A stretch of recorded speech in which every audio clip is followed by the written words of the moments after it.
I have a confession to make. I am, for the most part, a Surrey bus virgin. I don't know much about the bus system south of the Fraser River. I've taken the SkyTrain into Surrey a few times, but I rarely ever take the bus in Surrey.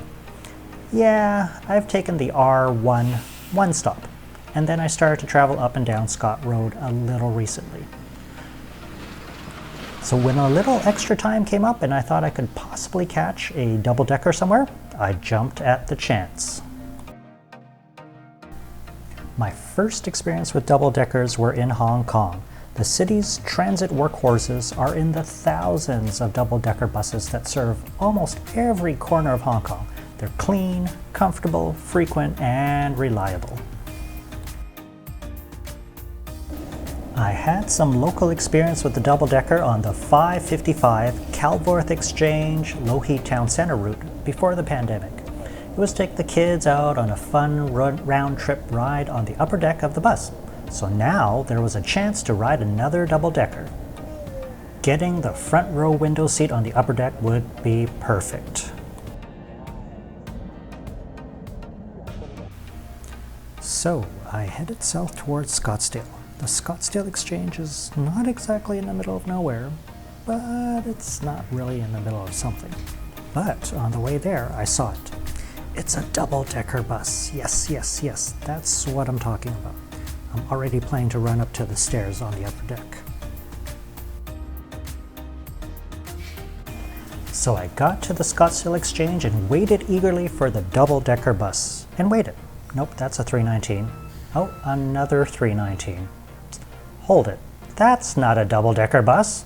That's a highway coach. Oh, that's not what I expected, but I'll take it. This is an Orion V highway coach. Before the Canada Line opened, a lot of these buses worked along routes from Delta and South Surrey to downtown Vancouver along Granville Street. The Orion Vs are getting long in the tooth, but check out those high headrests. They're actually good for dozing off. Then there are the overhead spots to stick your bags and stuff there, and the footrests. These buses are pretty comfortable for long-distance rides from the burbs into downtown. Even the bus driver says these highway coaches drive really well and are good on power compared to other buses in the fleet. Okay, that's not the double-decker I wanted, but I'll take it. I don't know how much longer these buses will be in service, so let's go. First thing, the bus heads south before heading north to New Westminster. It goes along Scott Road from Scottsdale Exchange down to 64th Avenue, and then runs along 64th Avenue west towards Highway 91, and that's when it hits the freeway and winds its way north to New West via the Alex Fraser Bridge, Annacis Island, and the Queensboro Bridge.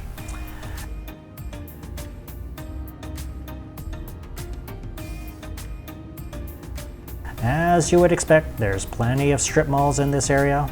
All the stores are set way back from the street behind giant parking lots.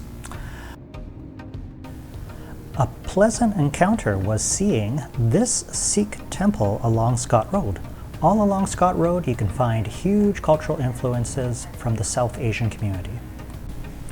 Interestingly, there are also a lot of apartments in this part of town. I'd imagine that the vast majority of these residents drive most of the time.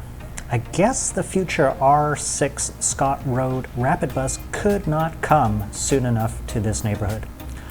Although that R6 won't run along this part of Scott Road, click the card in the corner for more about the Rapid Bus. As the bus rounds the corner onto 64th Avenue, there's another yellow boy. Hey, it must be another 340 that's heading to Scottsdale Exchange.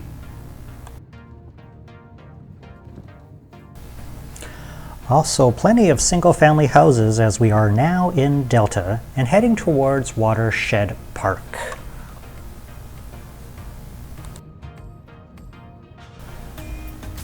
The sun is streaming through the tall trees in Watershed Park today. It's a very welcome piece of greenery in this suburban landscape.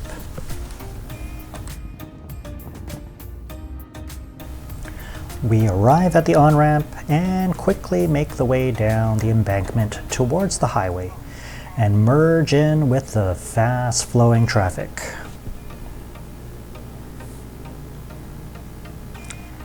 It looks like I've ended up on the sunny side of the bus in the late afternoon, and the sun has got me squinting as I'm looking out the window. Pretty soon, the bus is climbing up onto the Alex Fraser Bridge. Check out that center median. It's supposed to be a zipper median that actually is moved from one side of the lane to another as a counterflow lane. From what I know, it keeps getting stuck, so it's not being used. And those giant domes there in the background are the Anasis wastewater treatment plant. Yum. Thankfully, I don't smell anything right now. Here, the bus turns off at Anasis Island and makes a strange pit stop at Cliveden Avenue. It's literally a bus stop at the side of the highway, but the bus fills up with folks who just got off work at the businesses on Anasis Island. Someone even brought their e-scooter on board. With all the passengers on board, we're back onto the highway. The giant silver electronic billboard marks our entry into New Westminster. You can also see the highway split in two, with Highway 91 going west off to Richmond and Highway 91A going to the Queensboro Bridge. Then we start to hit the afternoon traffic lining up for the bridge. But hey, you can kind of see the Hamilton Transit Centre in the background. It's the newest bus depot that serves mainly Burnaby and New West. It's just there, right there in the background. Then we're leaving the freeway again for another pit stop. This time it's for Howes Street in Queensboro neighborhood. Yet another highway side bus stop in the middle of nowhere. The 340 then quickly merges back onto Highway 91A to get onto the Queensboro Bridge. The bus crosses the Fraser River to the north side and takes the loop towards Marine Way. The bus gets through most of the loop and you would think you're off to Burnaby. But wait a moment, it just turned off to the side. There's a special bus-only off-ramp to the side that allows the bus to take a more direct route to 22nd Street Station. The bus turns right onto 7th Avenue and the SkyTrain station is just here. That was a nice bit of transit right-of-way there. And we're here at 22nd Street Station, all in less than 30 minutes. Thanks for riding along with me. As usual, please like, subscribe, and share all that transit goodness. I hope you enjoyed the ride and learned a little bit along the way. For those who really want to experience the whole ride, I'll post a complete side view ride on the 340 in a future video. Until then, take care.